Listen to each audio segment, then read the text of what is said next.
Hey, it's your guy Tyrrell back with the interviews. In today's video, we're going to analyze Lautaro Martinez and determine whether it'd be a wise move for Barcelona to expend a large amount of money to secure his services this summer to be the Luis Suarez replacement. When we break down the game and we do look at the board, we have Inter Milan's base shape here, and we're going to analyze how Lautaro Martinez had an instant rise in Serie A playing under Antonio Conte. When we look at the board once again, we see Inter Milan in a 3-5-2. And one of the key factors here is that Lautaro Martinez has had a strike partner in Romelu Lukaku.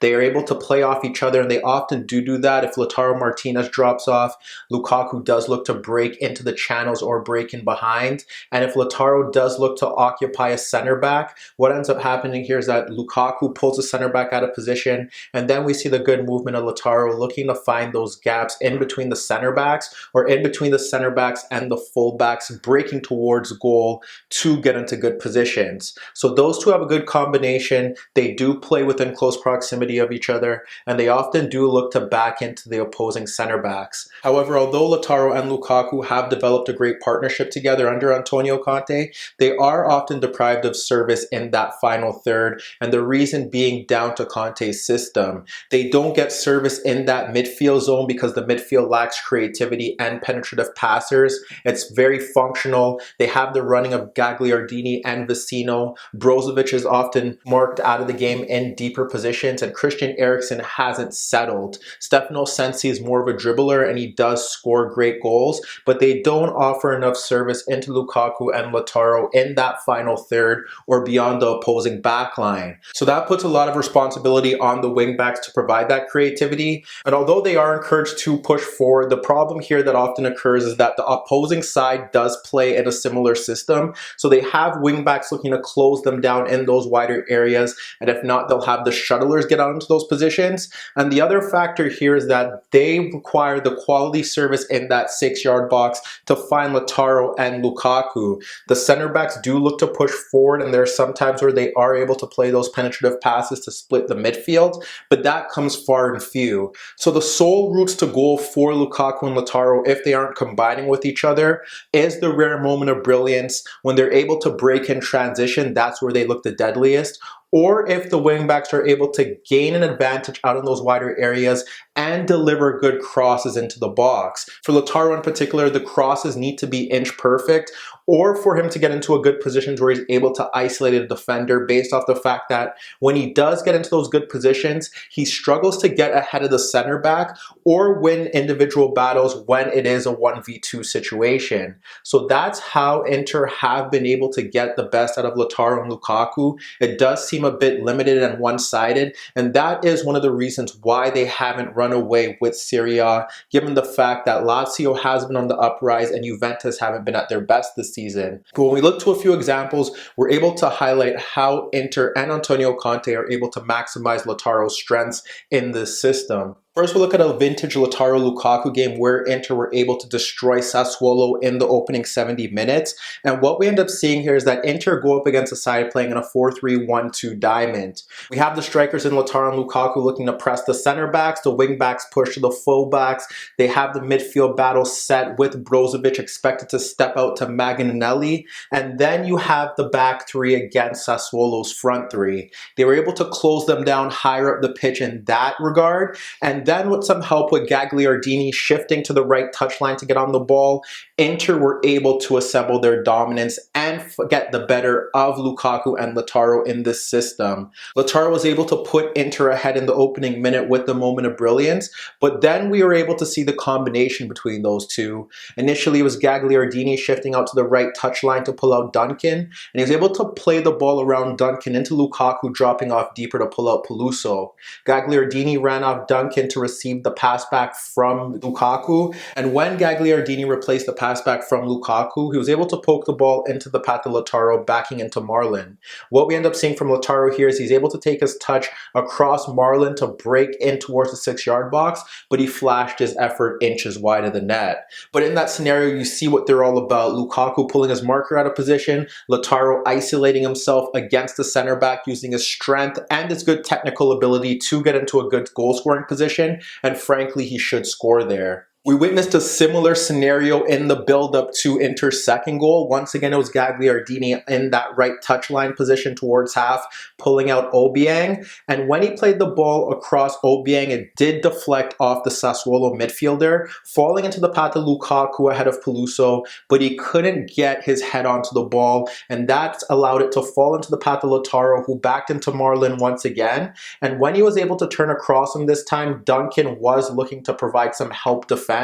And that's when Lautaro was fouled and Lukaku was able to put Inter back ahead 2-1. Meanwhile, when we look to the second half, Inter played more on the counterattack as they dropped off into that 5-3-2. But even in that situation, we're able to see Lukaku and Lautaro isolate the center backs and win those 1v1 battles. Initially, it was Brozovic clearing his lines and clipping the ball beyond Lukaku, who dropped off towards the halfway line to pull out Peluso. The ball fell into the path of Lautaro, taking his touch across Marlon. And as he broke towards the box, Marlon was able to get a last-ditch tackle in to block a Lautaro free shot. And later on in that half, we saw Bastoni clear his lines into the path of Lautaro ahead of Tripaldelli, and he was able to take his touch across Tripaldelli and break towards goal at the center backs. You had Lukaku peeling off Marlan, and then you had Candreva making a forward run to pull Tripaldelli out of position. That ended up seeing Lautaro cut across Peluso and fire a low shot on goal that Consigli was able to push away.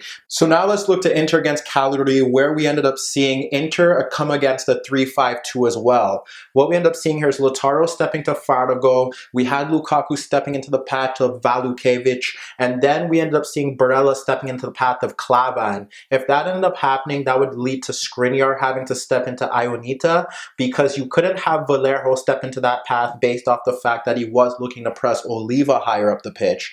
Nevertheless, we ended up seeing Lukaku end up dropping off a bit deeper, and once again it was Lautaro looking to find those gaps in between the center backs, specifically Fardago and Valukevic. Later on in that half, we saw a similar move, but this time was Godin pushing forward. And when he stepped near the Cagliari half, what we ended up seeing here was we ended up having Lukaku drop off deeper to pull out Klavan. And that created a gap between Ionita and Klavan for Godin to find a pass into Lautaro running across Valukevic and force the keeper into a save. However, later on, he was able to put Inter ahead through Borja Valero's diagonal ball out to Ashley Young. Young was closed down by Ionita and Pellegrini, with two Cagliari defenders getting into Ashley Young's path.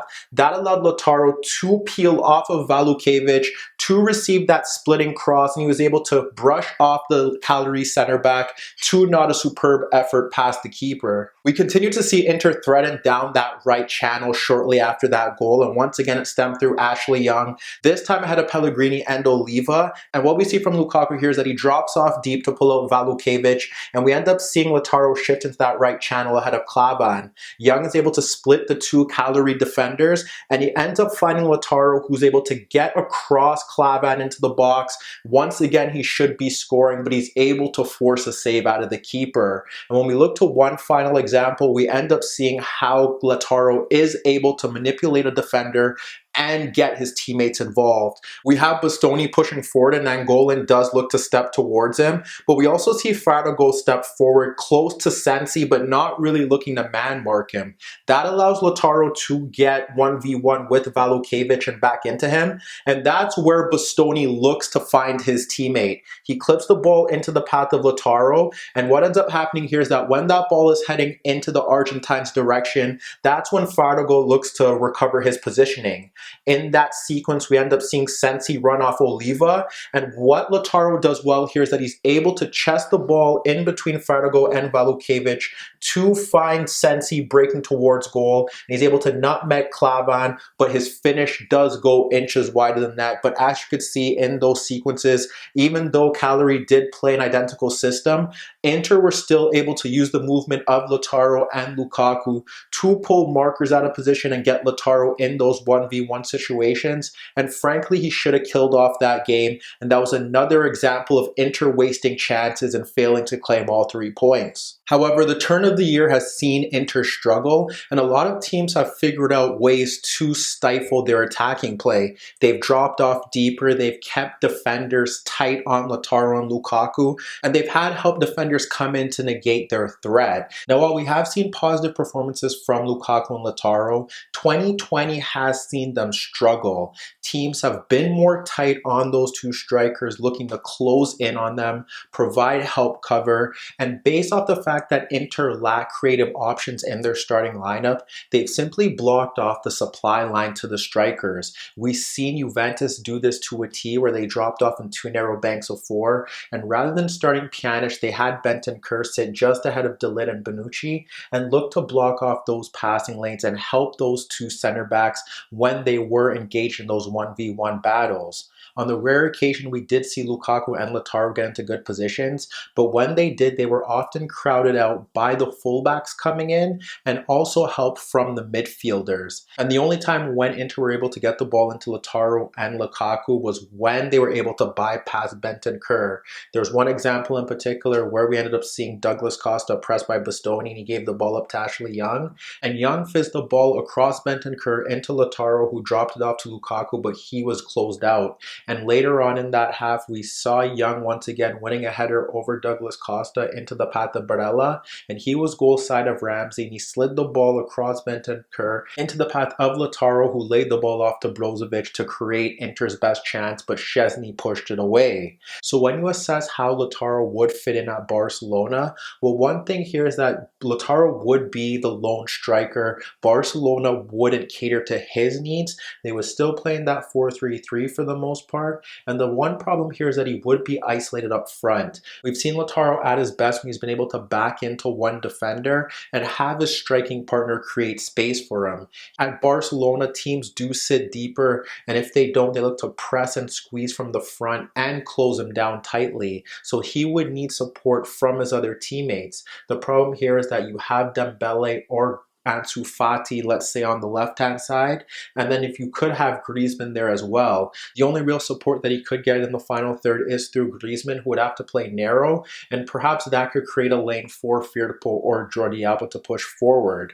Nevertheless, if Barcelona are looking for width, then that leaves Lautaro on an island, because Messi is going to drop off deeper, look to get the ball in between the lines, and then that's where you could see the intricate passes. But even then, there's not enough space for Lautaro to operate, and he needs to get himself in positions where he can finish off plays. He's an exceptional finisher, but he needs service, and that's the other problem. Inter thrive on their wingbacks getting service into Lautaro, whereas Barcelona's fullbacks do get forward, but they don't consistently play crosses into the box. So now you have to question who's going to provide that link and service into Lautaro. The central midfielders that they currently have do sit deeper and kind of operate in similar roles, whereas they don't offer that creativity or penetration from central areas. And unless they look to play balls over the top, Lautaro could face himself in a similar situation that he may encounter for Argentina.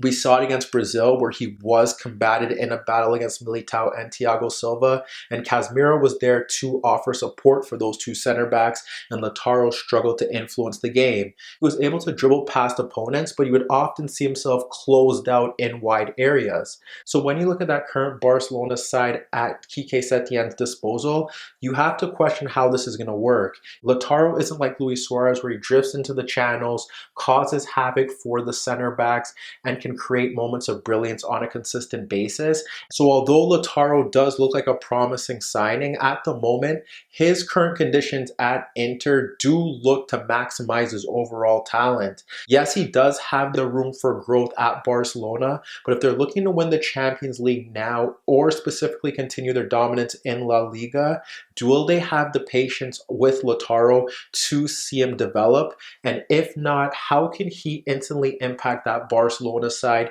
given the traits that we've seen from him? It's difficult to suggest that he will. He needs players near him, and with Messi consistently dropping off deeper and the wider players hugging the touchline, it doesn't look like a good fit for Lautaro Martinez or Barcelona at the moment. Hi everybody, thanks for watching, and subscribe here for your latest tactical analysis and daily commentary on the InnerViews show. And if that wasn't enough, don't forget you could find more organic, unfiltered soccer/football analysis on the InnerViews podcast, the best soccer/football podcast in the world, available on iTunes, Spotify, iHeartRadio, Spreaker, and any Android apps on your Android devices.